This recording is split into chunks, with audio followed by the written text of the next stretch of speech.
Hej, det er Allan fra Groves. I dag skal vi snakke lidt om grisedødelighed, fordi det er jo noget, som er meget oppe i medierne lige for tiden. Så hvordan er det nu lige, det hænger sammen, og hvordan skal man forstå de problemstillinger, der er, når vi snakker smågrisedødelighed? Se, det er jo ikke noget nyt problem det her. AU lavede for eksempel en rapport tilbage i 2010, som også blev fremlagt for Folketinget, så det er også helt almindelig viden det her, om hvordan tingene hænger sammen. Og det hele det startede, kan man sige, i starten af 90'erne, hvor der blev meget fokus på at avle mere på kuldstørrelse, det vil sige flere smågrise per fødte kuld fra soen. Det afstedkom en stigning i dødeligheden blandt smågrisene fra omkring 17% dengang til omkring 24%, da man lavede rapporten her. I dag er den faldet en lille smule yderligere, men vi er stadigvæk cirka op omkring de der godt 20%, så det er stadigvæk noget, man har meget fokus på, fordi det er jo selvfølgelig et stort problem det her. Den stigning i dødelighed, der skete i perioden, var primært på de dødfødte grise, hvor man kan se, de dødfødte grise her steg fra omkring 6% op til omkring 10% i perioden. Men den dødelighed for andre ting, kan man sige, som så er det mellemliggende, den er nogenlunde stabil i perioden, så det er altså ikke der, vi har det store problem i forhold til den overordnede dødelighed.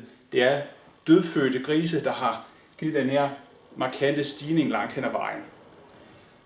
Hvad kan man så gøre ved det, kan man sige? Jamen, hvis vi nu prøver at sammenligne os med vores nabolande, så kan vi se, at i nabolandene på det tidspunkt, der havde man kuldstørrelse på omkring 13 grise, hvor vi i Danmark på det tidspunkt havde kuldstørrelse på ca. 16 grise.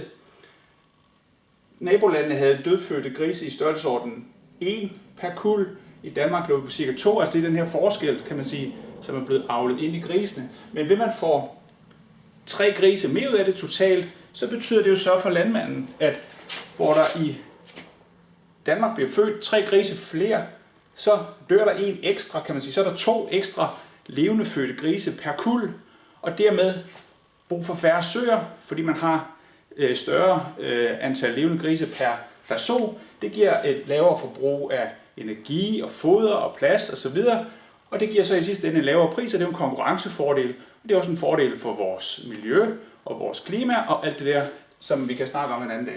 Men overordnet set kan man sige, at landmanden har jo ikke et incitament til, at der skal dø flere grise end højst nødvendigt. Så hvorfor bliver det ikke bedre det her?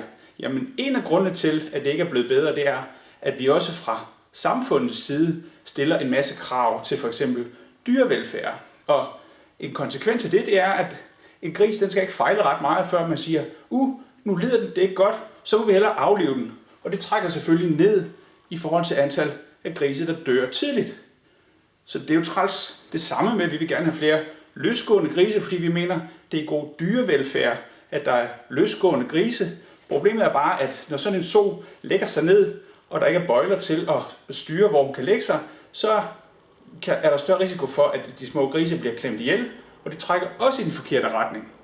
Og nu er man også begyndt med økologi, hvor grisene går udendørs, der er koldere, der er flere, der fryser ihjel måske, der er også flere, der får parasitter eller dør af andre ting og sager. Så alle de her ting, som vi som forbrugere siger, det her mener vi er god dyrevelfærd, det skal I gøre noget mere ved landmænd.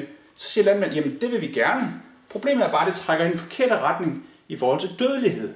Så måske skulle vi forbrugere prøve at blande os lidt udenom alt det her, og så lade landmanden gøre det, som han er bedst, fordi han har ikke nogen interesse i, at der skal dø flere grise end højst nødvendigt, fordi det er jo grisene, som overlever og bliver store og fedet op, så bliver til mad på bordet, og så bliver til penge på landmandens konto i sidste ende. Og så må vi også lige tage det hoved på os og sige, jamen i sidste ende, så dør alle grisene jo desværre, fordi det er jo den måde, at vi får mad. Grisene bliver slagtet og bliver til mad på bordet.